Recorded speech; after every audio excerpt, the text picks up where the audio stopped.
Hello everybody and welcome to Mego Museum's Mint Off Card. I am Brian, your host, and it's been a little while since I did a Mint Off Card figure review. That's mainly because I've been busy with other things in my life. However, this past week, two different things happened that facilitated this episode. The first one being that I crossed 20,000 subscribers on YouTube, and thank you very much, everyone who is watching this right now, for the support.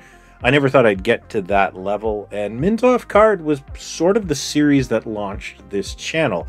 I became interested in doing more YouTube content when Mego returned in 2018, and that led me to Vintage Mego and to Toy Ventures and Toy Talk Show, and it's really changed my life, so I wanted to honor it a bit this week. The second thing that happened was I got a very large box of Mego superheroes from my friend Frank Wojo from Absolutely Retro.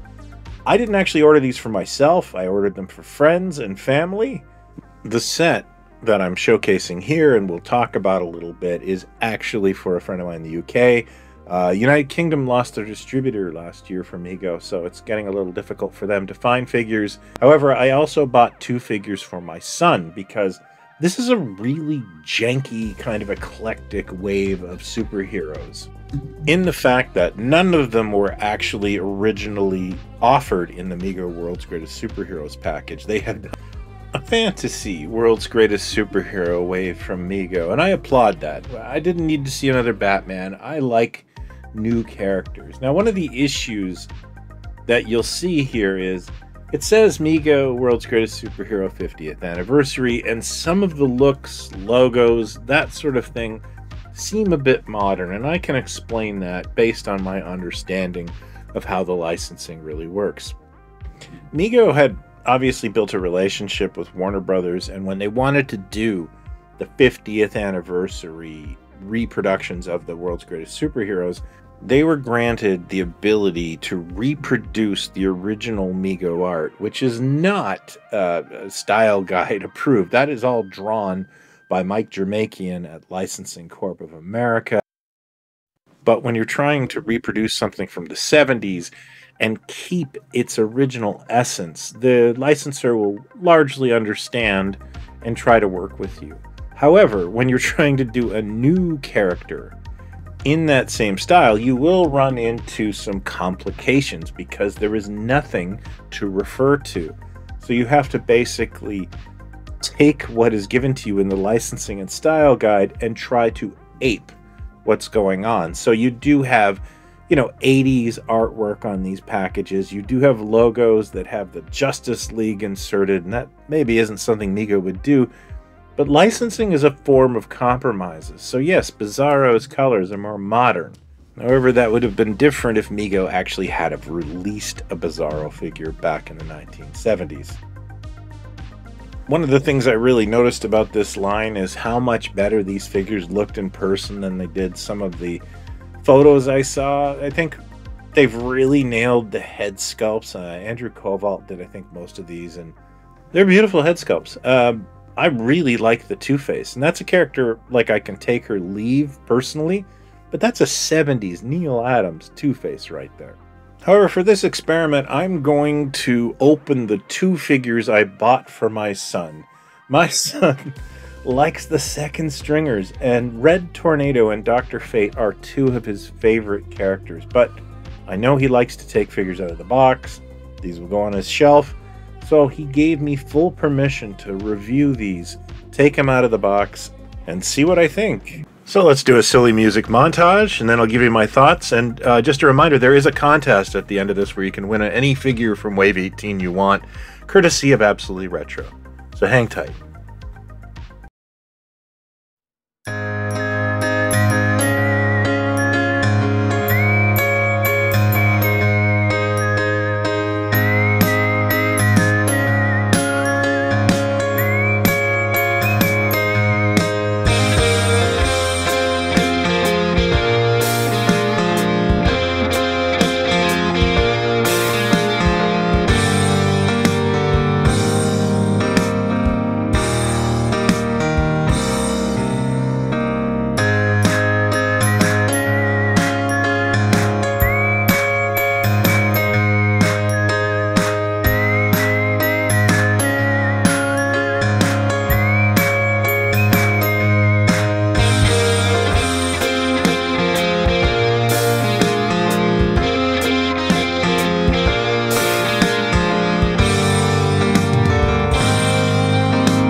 So there you have it, Red Tornado and Dr. Fate from Wave 18 of Mego's World's Greatest Superheroes.